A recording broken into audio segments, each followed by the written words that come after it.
নমস্কার বন্ধুরা, আমি অর্চনা। অন্নপূর্ণা অল ইন অন কিচেনে স্বাগত। আমরা আজ বানাবো কুমড়ো সয়াবিনের সুন্দর একটা সুস্বাদু রেসিপি। দেখতে থাকুন আপনারা।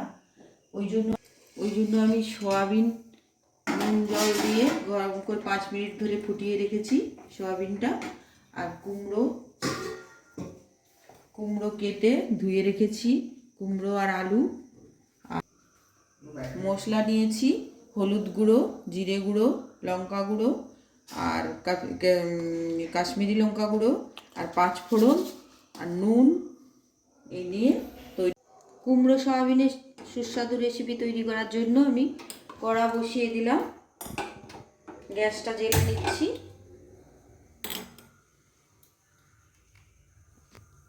কড়া গরম হয়ে গেছে, এবার তেল ঢেলে দিচ্ছি কড়াতে।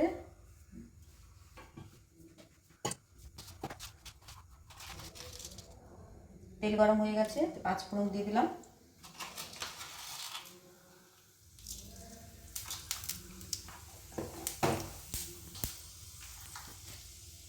টুকরো করে 2 টুকরো তেজপাতা দিয়ে দিলাম।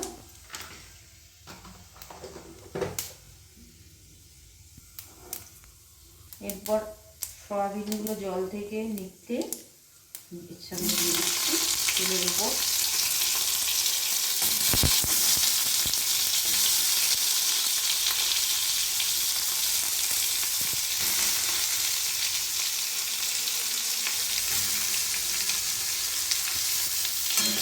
একটু ভাজা ভাজা করে নেব সয়াবিনটা।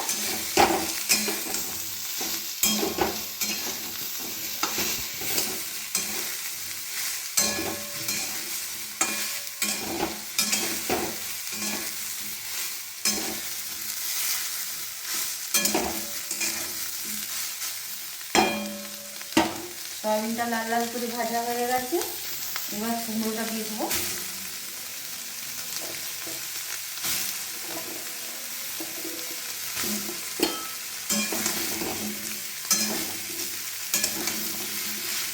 একদম লো আঁচ করে দেবো।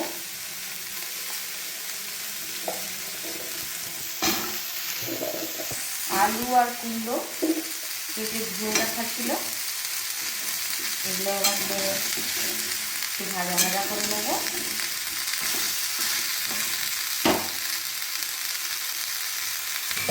তো 2 মিনিটের মতো একটু ঢাকা দিয়ে রেখে দেবো, যাতে কুমড়ো 2 মিনিট পরে তুলে আবার নাড়বো।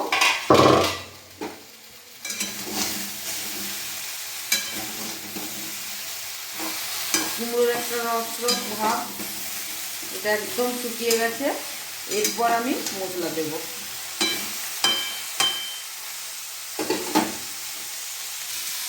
এই তরকারিটাতে 1 ফোঁটাও জল দেব না।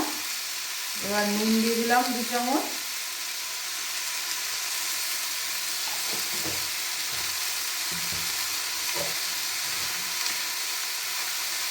জিরে গুঁড়ো,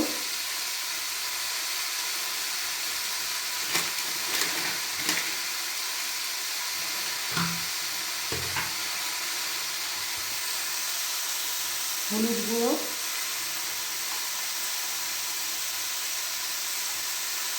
চামচটা ছোটো, এই জন্য 3 চামচ 4 চামচ দিয়ে দিচ্ছি।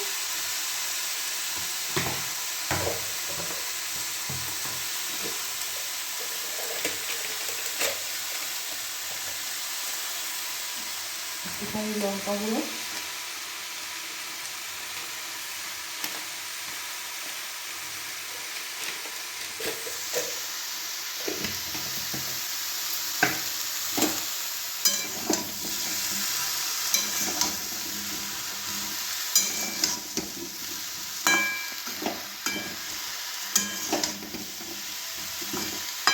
আবারও এটা ঢাকা দিয়ে 5 মিনিট রেখে দেবো।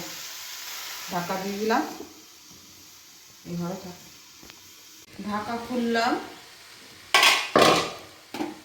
একটু নেড়ে দিলাম।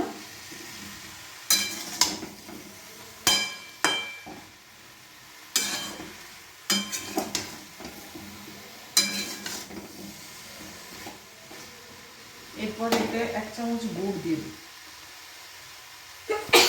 চামচ গুঁড়ো দিয়ে দিলাম।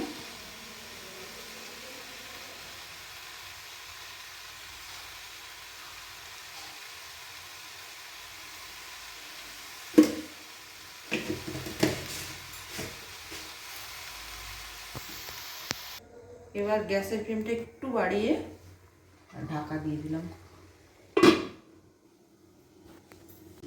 5 মিনিট হয়ে গেছে, এবার ঢাকা খুলে দেখি।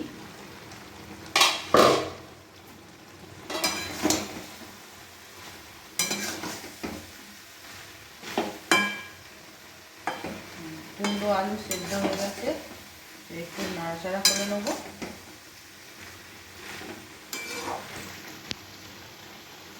আবারও 2 মিনিট আমি লো আছে ঢাকা দিয়ে রাখবো। 2 মিনিট পরে ফিরে আসছি। 2 মিনিট হয়ে গেছে, এবার ঢাকা খুলে দেখি।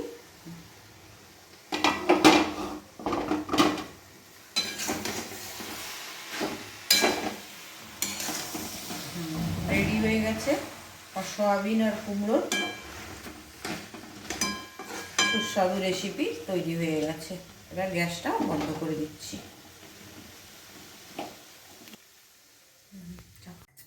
একটু টেস্ট করার জন্য আমি দিচ্ছি ক্যামেরাম্যানকে। দেখো তো টেস্ট করে কুমড়ো আর সয়াবিনগুলো ভাজা ভাজা হয়ে গেছে। দারুণ হয়েছে।